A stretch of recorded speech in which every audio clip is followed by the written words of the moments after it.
Hello students, very warm welcome all of you in our GK online class. Today we are going to study about chapter number 6 Maths in Nature यानी प्रकृति में गणित का क्या role है, क्या भूमिका. Maths help us think analytically and have better reasoning abilities. जो गणित है वो हमें विश्लेषणात्मक रूप से सोचने को और अच्छे से तार्किक योग्यता के बारे में बताती है. Analytical thinking refers to the ability to think critically about the world around us. विश्लेषणात्मक जो सोच है वो ऐसी योग्यता के बारे में बताता है जो हमें जिस तरीके से आलोचनात्मक हम सोचते हैं, जो कुछ भी संसार हमारे जिस तरीके से चारों ओर. Analytical and reasoning skills are important because they help us solving problem and look for solutions. जो विश्लेषणात्मक और जो तार्किक स्किल्स है, प्रतिभाएं, वो महत्वपूर्ण है क्योंकि वो हमें मदद करती है ऐसी समस्याओं को हल करने में और क्या है कि उसके समाधान ढूंढने में. यहाँ कुछ सिस्टम्स है, कुछ. Have you ever stopped to look around the notice all amazing shape and pattern we see around us? Means the writer it is says that there are some patterns which amazed us and we are going to read about maths in nature through examples. First, the Fibonacci sequence. The sequence begins with the number 1 and then each subsequent number is found by adding the two previous number. Means जो Fibonacci sequence है, इसमें ये sequence किससे शुरू होती है? ऐसे number से, एक और एक से, ऐसे जो क्या है कि प्रत्येक सब्सिक्वेंट नंबर जो परिणाम स्वरूप नंबर पाए जाते हैं वो जोड़ने से टू प्रीवियस नंबर, पिछले दो नंबर के साथ जोड़े जाते हैं. The number in sequence are often seen in nature to like.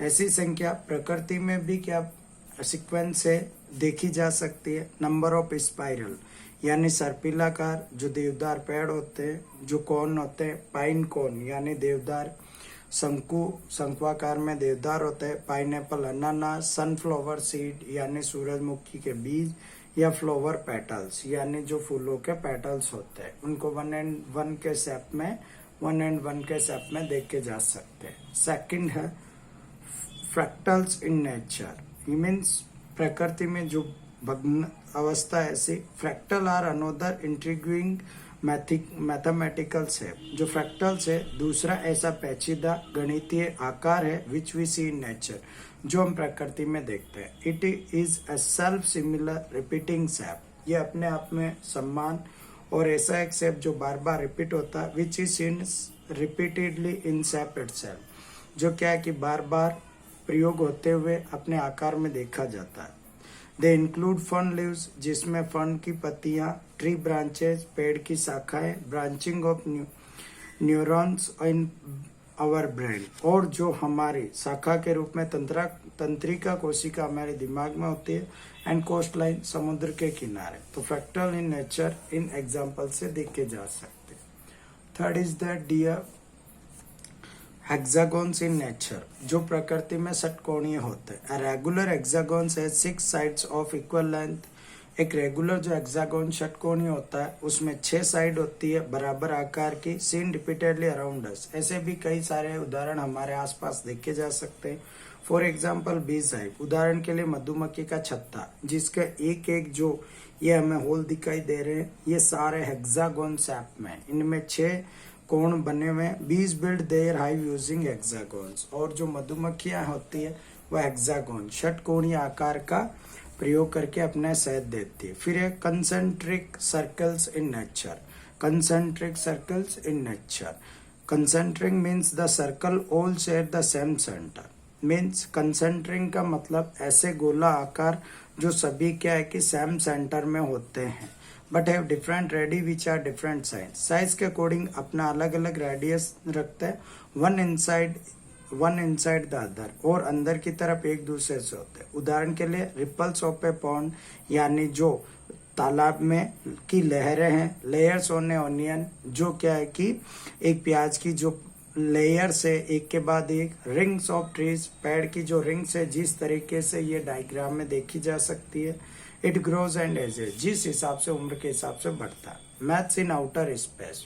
यानी अंतरिक्ष में मैथ्स कैसे, moving away from planet earth, यानी हम पृथ्वी से के ग्रह से बाहर अगर जाके सोचते हैं, we can see many of these same mathematical features in outer space, बहुत सारी ऐसी गणितीय विशेषताएं इस संसार से बाहर अंतरिक्ष में देख सकते हैं। उदाहरण के लिए the shape of our galaxy is Fibonacci spiral, जो आकार है हमारी आकाश गंगाओं का वो फिबोनाची सर्पिलाकार है। We also see the symmetry between earth, और हम सिमेट्री किस किस के बीच में देखते हैं, सिमेट्री पृथ्वी, चंद्रमा and sun which make solar eclipse possible, जो क्या है कि सूर्य ग्रहण, चंद्र ग्रहण ऐसो को क्या है कि संभव बनाते। Thus dear, we have studied about maths in nature.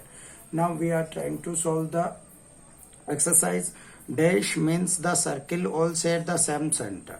Dash mean the circles that share all the same center. Answer is concentric circles. That is concentric circles, which means the circles all share the same center. Second, dash sequence begin with number 1 and 1.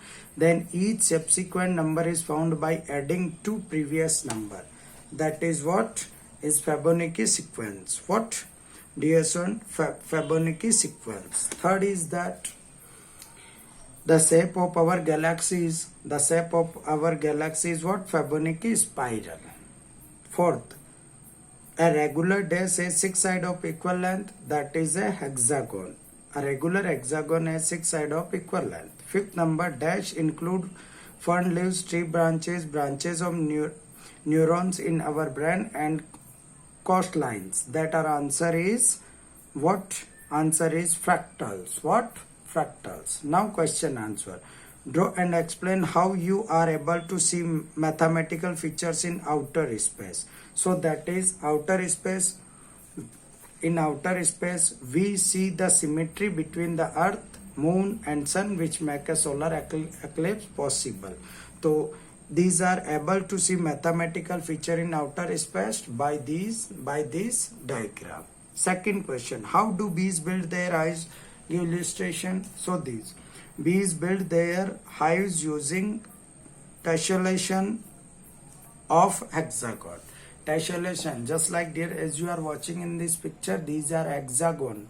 These points are hexagon where hives prepare the honey in these. Now third, give some examples of Fibonacci sequence. You can example of Fibonacci sequence just like we are that is spirals in pines, pine cone, pineapple or sunflower seed or flower petals.